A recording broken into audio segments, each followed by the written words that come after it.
नमस्कार। जरा सोचिए, एक ऐसी कहानी जो धर्म, कर्तव्य और त्याग पर बनी है।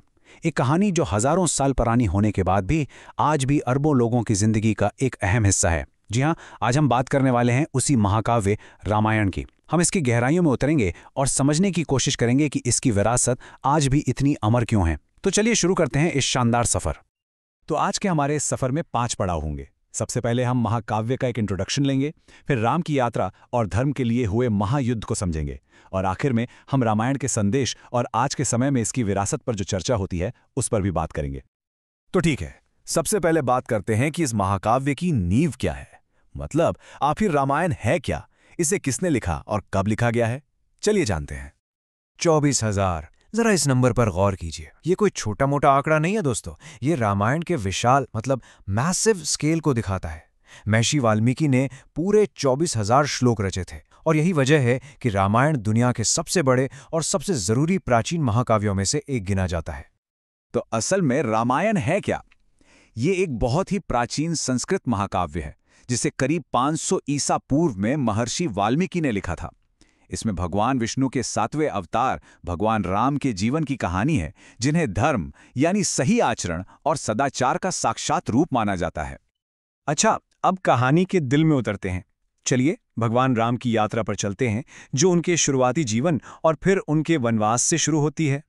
राम की पूरी यात्रा 7 कांडों या कह लीजिए 7 किताबों में बटी हुई है। पहले 3 कांड एक तरह से कहानी का मंच तैयार करते हैं। बाल कांड में भगवान राम के जन्म और सीता जी से उनके विवाह का जिक्र है। फिर अयोध्या कांड में वो बहुत विनम्रता से 14 साल का वनवास स्वीकार कर लेते हैं। और फिर आता है सबसे बड़ा मोड़, अरण्य कांड में, जहां राक्षस राजा रावण सीता जी का अपहरण कर लेता है।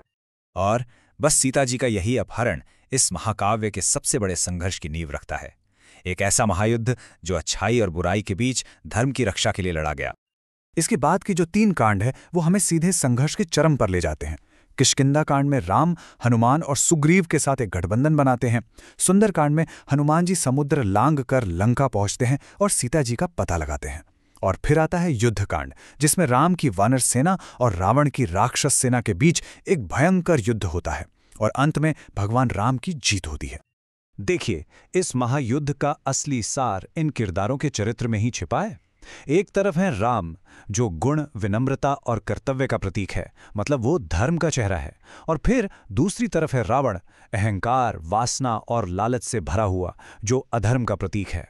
तो आप समझ रहे हैं, ये लड़ाई सिर्फ 2 सेनाओं के बीच नहीं थी। असल में ये धर्म और अधर्म के बीच की एक बड़ी वैचारिक लड़ाई थी। कहानी तो हमने समझ ली, पर अब जरा उन गहरी दार्शनिक बातों को समझते हैं जो इस महाकाव्य को आज भी इतना प्रासंगिक और टाइमलेस बनाती हैं।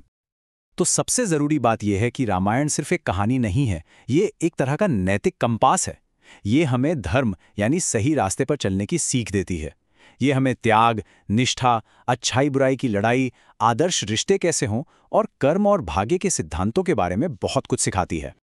और जब आदर्श रिश्तों की बात आती है तो रामायण इसे बहुत खूबसूरती से दिखाती है। भगवान राम के प्रति हनुमान जी की जो निस्वार्थ भक्ति और सेवा है ना, उसे स्वामी और भक्त के बीच एक आदर्श बंधन का सबसे बड़ा उदाहरण माना जाता है। उनकी वफादारी और उनका प्रेम इस कहानी के सबसे यादगार हिस्सों में से एक है।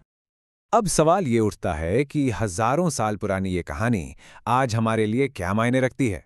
चलिए इसकी अमर विरासत और इससे जुड़ी जो आधुनिक बहसें हैं उनको भी थोड़ा समझते हैं। रामायण का प्रभाव सिर्फ भारत तक ही सीमित नहीं है, बिल्कुल नहीं है। ये एक ऐसी सांस्कृतिक नींव है जिसने हजारों सालों से पूरे एशिया में कला, नृत्य और दिवाली जैसे त्योहारों को प्रभावित किया है। थाईलैंड के रामाकियन से लेकर इंडोनेशिया की प्रस्तुतियों तक इसके अनगिनत रूप और संस्करण आपको मिलेंगे। लेकिन इसकी विरासत इतनी सीधी साधी भी नहीं है। आज के समय में कहानी के कुछ हिस्सों पर सवाल उठाए जाते हैं, और एक बड़ा सवाल ये उठता है कि क्या भगवान राम का अपने धर्म का पालन करना कभी-कभी भावनाओं के लिहाज से बहुत ज्यादा कठोर था।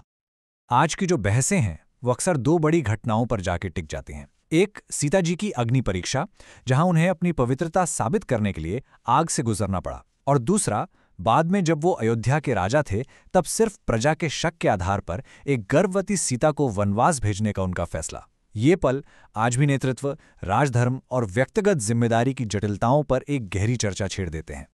इन सभी बहसों के बावजूद रामायण का जो सार है वो एक बहुत ही शक्तिशाली संदेश देता है कि सत्य और असत्य की लड़ाई में अंत में जीत हमेशा सत्य की ही होती है। पर साथ ही ये महाकाव्य हमें ये भी सोचने पर मजबूर करता है कि धर्म, कर्तव्य और व्यक्तिगत रिश्तों के बीच संतुलन बनाना कितना मुश्किल हो सकता है। और शायद यही जटिलता ही रामायण को आज भी इतना रिलेटेबल बनाती है। हमारे साथ इस सफ़र में शामिल होने के लिए आपका बहुत बहुत धन्यवाद।